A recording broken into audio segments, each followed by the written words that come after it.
Hello, this is Hammered Airsoft Smith, and this is part 1 of my Kimber Stainless Ultra Carry 2 gas blowback airsoft project. This is pretty much what it's gonna look like.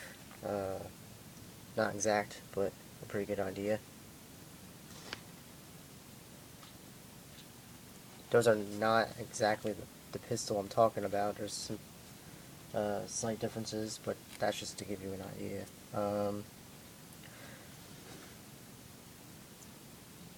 First off, I want to thank Chris from Non-Existent for sending me a ton of these parts. Most of them are KJW parts that are from the RA Tech Kimber. He sent me more than I would have even asked for. So I'm just going to quickly go over those. There's operator grips, I believe they're called. Unfortunately, they don't fit on WE frames, but I'll find some use for them. Airsoft Surgeon recoil buffer kit. Airsoft Surgeon nozzle return springs.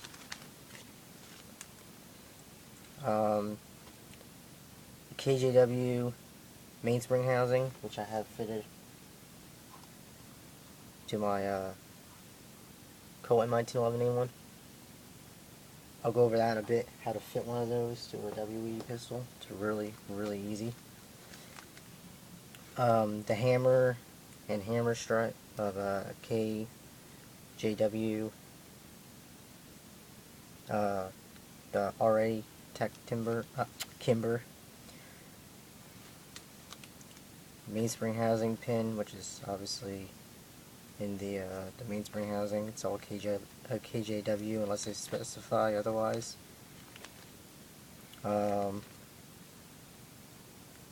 Trigger, which is right here.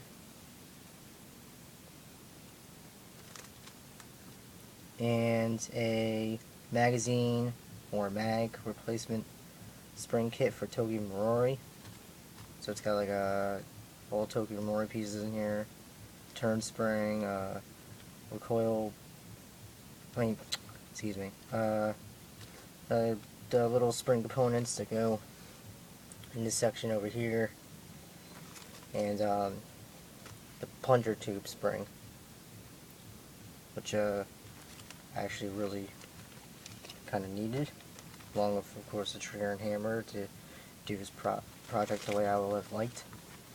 So, anyway, going on to the project now that you guys know what it looks like. Oh, before we get to the project, I almost forgot. Let me show you guys how I fit the KJW or RA Tech mainspring housing to a WE M1911A1. The only thing you need to do is take a file and file this section down right here. All that's chrome right there. File that down, and that's it. That's all I had to do, and it fits in there pretty close to perfect. The only thing is that the dimensions are slightly off, but it's not really noticeable unless you like really look at it. So I'm not even going to point out what it is, otherwise it's just going to stick out to you guys.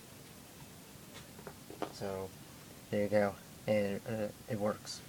But anyways, back to the project.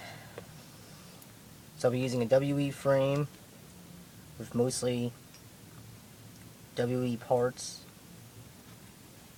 I'm going to be using black grips. I'm going to sand all this paint off and make it have like a stainless look. I'm going to be using this flat mainspring housing that used to be in my Colt 1911A1. I'm might leave the lanyard loop. I'm not sure. Got the hammer that looks the part. And the trigger, I had to use a WE trigger bow, and let me tell you, that was a real pain because I don't have a pin punch small enough to push that little pin through that's on the trigger, so I had to use a thumbtack to get the WE trigger off and then put the RA Tech or KJW one on here, and it seems to be working fine. Here is a WE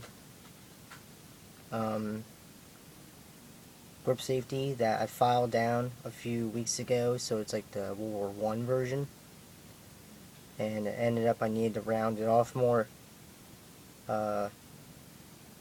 anyways to work with this hammer, because usually I have a spur hammer, the World War II and World War I styles, and the spur used to clear that, but with that rounded section on there, it doesn't clear it, is what I'm saying. Now, instead of having this grip safety in this pistol, I have just a new aluminum A1 style grip safety, because obviously I'm using the grip safety, the WW1 style one, for this pistol. Just hopefully that wasn't too confusing. Things that I'll be needing to do as far as the frame and these components go, like I say, this need to be rounded off more. I'll be needing to open up this hole here to fit into the hammer post, because if it fits too tight, it won't work.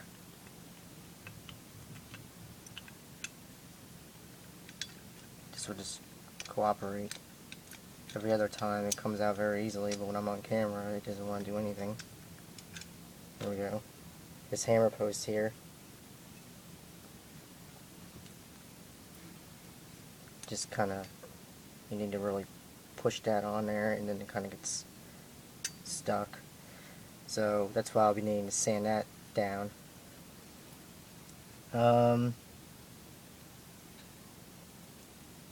That's pretty much it. As far as the slide goes, the slide would be a short one, of course, because it's an ultra carry. It's going to be, you know, from the back to about here. And I'll be getting that later. So right now I'm just focusing on the frame and its components. The hammer I'm going to be leaving black. I'm not going to be making it stainless. I don't know about the grip safety, probably. I'll probably leave it, I don't know. We'll see how that goes, but definitely the frame here is going to be having a stainless look. But that's it, pretty much.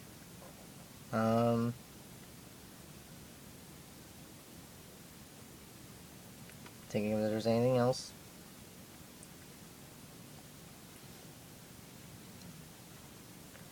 Nope.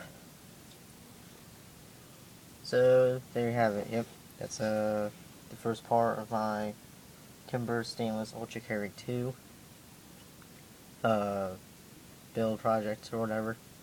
Thanks a lot for watching. Again, thanks again, Chris from Non-Existent. You're a huge help. It's nice to know that there's some really good, generous people out there.